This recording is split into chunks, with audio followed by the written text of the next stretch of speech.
Это всегда очень приятно. Рома, Лінур Ислямов, генеральний директор АТР, дзвонить мені зараз у прямий ефір. Щоправда, з телефону. Лінур Ага, давайте попробуем, да. Олег, да, я хочу вот Линур Ага, там сейчас вот Кутеев то, что говорит, просто поблагодарить его за то, что он сказал.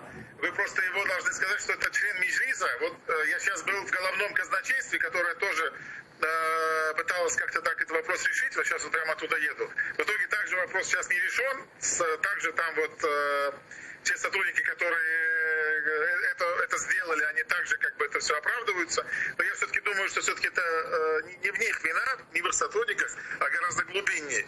Но то, что я хочу сказать, поблагодарить за то, что на самом деле вот он с Крыма, там вопрос был у казначейства, как вы, что вам еще звонят с Крыма, вам еще говорят там, что Крым, Украина, они не боятся в Крыму. Вот этот вот эфир, я хотел бы, чтобы вот те люди, которые сейчас звонят и говорят на АТР, и говорят, что на самом деле, как бы, насколько важен АТР, это члены Меджлиса, которые есть в первую очередь, которые не боясь выходят в эфир.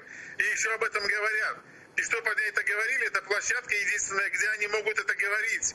И чтобы Украина это понимала, потому что остальных украинских телеканалов в Крыму уже нет. И вот сейчас то, что у вас сейчас член Меджлиса в эфире, он на самом деле этого подтвердит, уже их нет. А есть АТР, это последний фактически форпост, с которым где могут люди связаться, они связаны с Крымом. Это тоже обязательно скажите. Сагол, что за телефон Ачкансона, Сагол Дестекет Кеннес учен.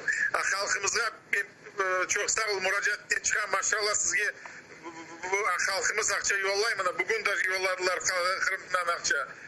Сагол айтачак болам. Амада, конечно, Бухадар паралармен телеканал были яшабы боламас, бу ас пара. Даже нахадар болса да, все равно ас.